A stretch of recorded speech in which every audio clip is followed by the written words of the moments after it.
വാൽപ്പാറ ചുരത്തിലെ വളവിൽ നിന്ന് ട്രാവലർ താഴ്ചയിലേക്ക് മറിഞ്ഞ് മലയാളി യാത്രാ സംഘം മരണപ്പെട്ട സംഭവത്തിൽ അപകട സമയത്ത് ട്രാവലർ ഓടിച്ചിരുന്നയാളും മരണത്തിന് കീഴടങ്ങി. കോയമ്പത്തൂരിലെ ആശുപത്രിയിൽ ചികിത്സയിലായിരുന്ന നൌഷാദ് അലിയാണ് മരിച്ചത്. ഇതോടെ അപകടത്തിൽ മരിച്ചവരുടെ എണ്ണം 10ആയി. പാങ് GLP സ്കൂളിലെ അധ്യാപകരും കുടുംബവും വിനോദയാത്ര പോയതിനിടെയായിരുന്നു ദുരന്തമുണ്ടായത്. ഈ സ്കൂളിലെ ബസ് ഡ്രൈവറായിരുന്നു നൌഷാദ് അലി. അപകട സമയത്ത് ട്രാവലറിന്റെ ഡ്രൈവർക്ക് പകരം നൌഷാദ് അലിയാണ് വാഹനം ഓടിച്ചിരുന്നതെന്ന് തമിഴ്നാട് മോട്ടോർ വാഹന വകുപ്പ് കണ്ടെത്തിയിരുന്നു.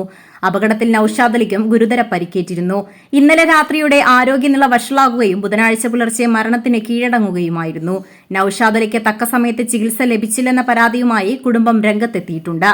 പാങ് GLP സ്കൂളിലെ 5 അധ്യാപകരും പാചകക്കാരിയും ഉൾപ്പെടെ 9 പേരാണ് സംഭവ ദിവസം മരണപ്പെട്ടിരുന്നത്. കഴിഞ്ഞ വെള്ളിയാഴ്ചയായിരുന്നു കേരളത്തെ ഒന്നാകെ നടുക്കിയ അപകടമുണ്ടായത്. പാങ് സ്കൂളിൽ നിന്ന് അധ്യാപകരും കുടുംബവും അവധിക്കാലം ആഘോഷിക്കാൻ കുടുംബത്തോടൊപ്പം വിനോദയാത്ര പോയതായിരുന്നു.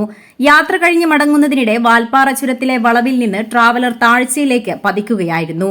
GLP സ്കൂളിലെ പ്രധാനാധ്യാപിക P അജിത, അധ്യാപികമാരായ റംലത്ത്, ആഷ, സുഹറ, മകൻ ഹിഷാം, അധ്യാപകൻ അബ്ദുൽ മജീദ്, ഭാര്യ റുക്കിയ, സ്കൂൾ പാചകത്തൊഴിലാളി സാജിദ, LP സ്കൂളിനടുത്തുള്ള GUP സ്കൂളിലെ അധ്യാപിക ഷെക്കീന എന്നിവരാണ് അപകട ദിവസം മരണപ്പെട്ടിരുന്നത്. വാഹന ഡ്രൈവർ ഉൾപ്പെടെ 14 പേരാണ് സംഘത്തിലുണ്ടായിരുന്നത്.